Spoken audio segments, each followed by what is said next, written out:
So Rise of the Kyoshi has possibly my favorite fight in the entire Avatar franchise. Here's why.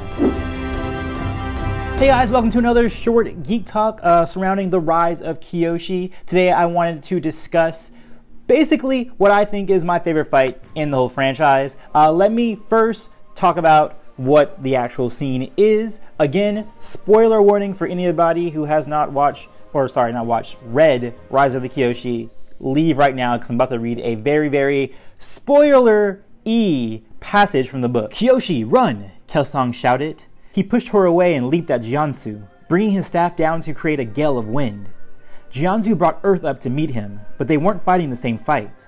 Kelsang meant to blast his friend away, to knock the madness out of him, to overwhelm him with the least amount of harm done, in the way of all air nomads.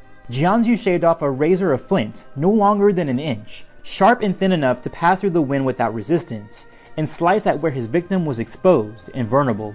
A spurt of blood came from the side of Kelsang's neck, from a finger-length cut so deep and precise it was almost elegant. Jianzu's expression flickered with a sadness that was deeper and truer than what he'd given to Yoon as he watched his friend fall.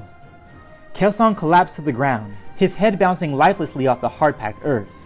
So yes, that's possibly the shortest fight we've ever seen in Avatar, and yet it is my favorite. Now, some of you might already know this from my previous videos, especially if you watched my old Ben Kenobi versus Maul fight.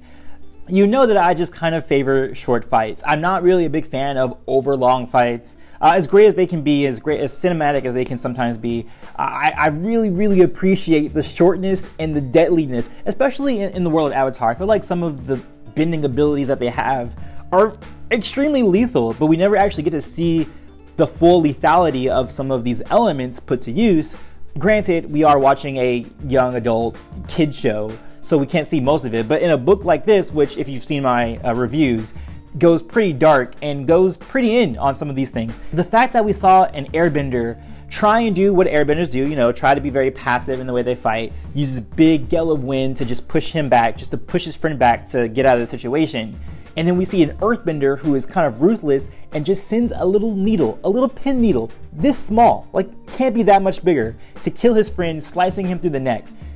Visually in my mind, I see exactly how that fight would pan out. If this was like a, you know, an animated show or anything like that, I can totally see how I would compose the shots, how the action would beat, how quick it would happen. It would just be like a whoo, whoo, whoo, whoo, whoo, and then all of a sudden you just boom, neck. What it felt like to me is like one of those Old West sort of vibes where, you know, you have the two gunslingers ready to draw and then they just do their moves and really quickly you're dead within 2 seconds. That's what I saw with this, and I love, now obviously I don't want all fights to be this way. I don't want them to be this short all the time. I do, you know, I do enjoy what I favor is more of the short fights and like the middling fights.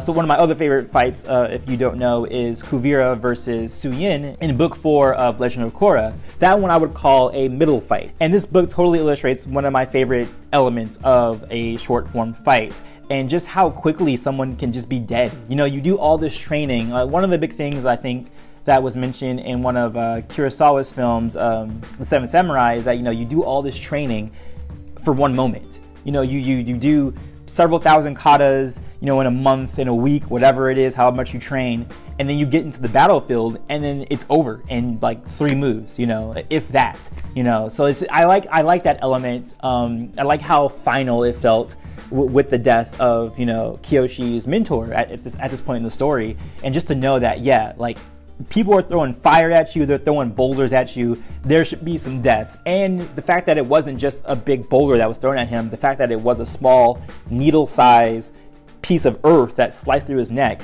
made it all the more for me. So that took it from just being like a really good fight to me to being like my favorite fight ever. But that's it. I'll see you guys on the next one. Let me know what your favorite fight is from the Avatar series in the comments below. And as always, peace, love, and remember, be water, my friends.